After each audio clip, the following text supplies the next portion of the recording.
So we're on episode 21. And so like I said to my director, we're doing an exit interview. He said, okay. And I think that exit interview was like that Wednesday or Thursday. And by this time, I had told my supervisor she only had a week with me because I had looked into things that I had X amount of annual leave, which I knew I'd be paid out for. But I also had a bunch of sick leave that I wasn't going to be paid out for. And I had enough to take off that second week. So I didn't ask for permission. I just said, I'm taking sick leave next week. And technically, I would have had to have given a doctor's note. And I was prepared to do that if she asked me for it. Thankfully, she was smart enough to know that, not to ask me because I didn't give a fuck at that point. And at that point, she wasn't talking to me either. That Thursday, she sent out this cryptic email, her and another one of her cronies on the team who had been a friend of mine, not the lady on maternity leave, but there was a third lady who actually helped get on the team. My supervisor asked me when a position came up, what do you think about this person? I said, worked with her in her past. She's really good at what she does. I think she'd be a great fit. And it was supposedly my word that helped her get a position on the team. And I find out that not only is this person already starting to talk to other people on the team that were not full employees but contractors. Oh, she has positions coming up. Why don't you apply for that? And then when I called her on, I didn't say that. Yeah, whatever. And so my supervisor and this friend also wrote a letter to the team of me leaving, and it was all about, I have to go home to help my family. And I remember it distinctly had this line in it about, well, if you have any issues or problems with this, you can come to us to ask. And I wanted to be like, what the fuck business is it of you or any member on this team about me leaving? And if there's problems with it, you think I'm going to stay? No. I had already started putting together my stuff to transfer it to other people. I had set up meetings to transfer my stuff. I might have been pissed and ready to leave, but I'm a professional, and I will make sure that the next person who ends up being the sucker to take my position will be able to do their job and pick up where I left off. And that's what I did. So when I went to this exit interview, it was the director and the deputy director. I just sat down and the director started, I'm glad we were able to meet, and I'm really sorry to hear that your family is experiencing some health issues. You need to come home for that. And I let him say his thing. And I looked at him and I said, that's a lie. None of that is true. My supervisor made that assumption, and she's the reason why I'm leaving. I'm leaving because I've spent the last 2 years being gaslit by her, harassed by her, manipulated by her, and treated poorly. And I know I'm not the only one who went through this. I said, I know that these previous full employees on this team went through this.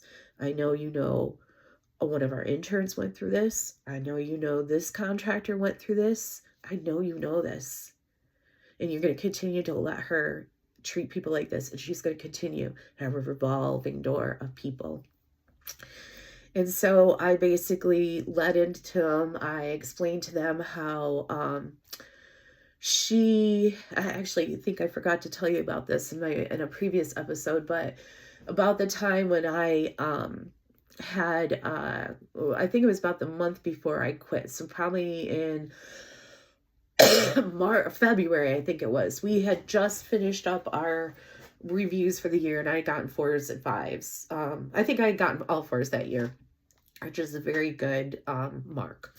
3 is like normal, 4 is like above, and 5 is like really higher above. So I had gotten 4s, and literally in February, she was mad about something I did that wasn't meeting her expectations. And she said to me that she was considering putting me on a performance improvement plan. This woman had just given me 4s, had given me the previous year, I know 4s, but maybe 1 or 2 5s, and she's telling me she's put me on a performance plan. So when I'm in the exit interview, I explained this. I said, she's threatening a performance plan on me. And so I don't want that on my record, because this woman is nuts. She has some mental health issues, and I'm not going to let her crazy ruin the rest of my career. And they said, Shannon, she couldn't put you on that. You have to have 2s. 2s. I've never seen a 2 on any of my reviews ever in my life, and never will, before you can be put on one of those performance plans. And I said, well, somebody better explain that to her, because she's using that as threats to her people that report to her. And that could eventually come back to bite you as a lawsuit. So I basically, shared with them what was happening, what was going on, gave more examples, stuff that thankfully I've forgotten. And I basically said, I don't want you mentioning any of this to her until next Friday, when I'm technically done. Now, next week I'm going on medical leave, or I'm using my last of my sick leave. But next Friday at 4 o'clock, which was when my time was officially done, you can tell her whatever you want. But I said, until then, because I do not trust her. She knows where I live. I feel like she could intimidate, or, she could hurt, show up at my door, do God only knows what. And I have no problem getting a restraining order on this woman if she tries anything with me or my family. So just letting you know that. And they were like, okay, no problem. We won't say anything to her.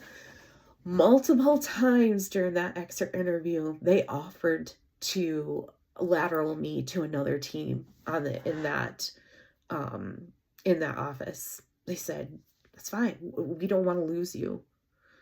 And that's when I also knew this wasn't me. This was her. They had no problem with me as an employee. They wanted to keep me. They offered not once, not twice, but I remember at least 3 or more times. Why don't you just go? We'll move you to another team. You can keep everything, the level you're at and everything. Your pay won't change. We'll just put you on a new team with a new supervisor. And I said to them, I need out of here.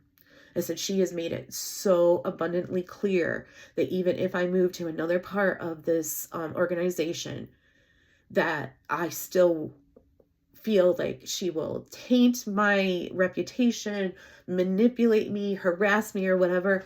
I just need out of here. And I don't know if I will ever come back to an organization like this, because I just don't know or understand how a supervisor to this caliber of awfulness can be allowed to continue to work here. So at that point, when that next Friday came, and I think 4 o'clock was the end of my hours, I immediately at 4:01 cut them all off, blocked them on all my phones, took them off I think I'd already maybe taken them off of all my social media at that point, but blocked them on all of my phones. And it's been 2.5 years. I haven't talked to him since. Don't care to.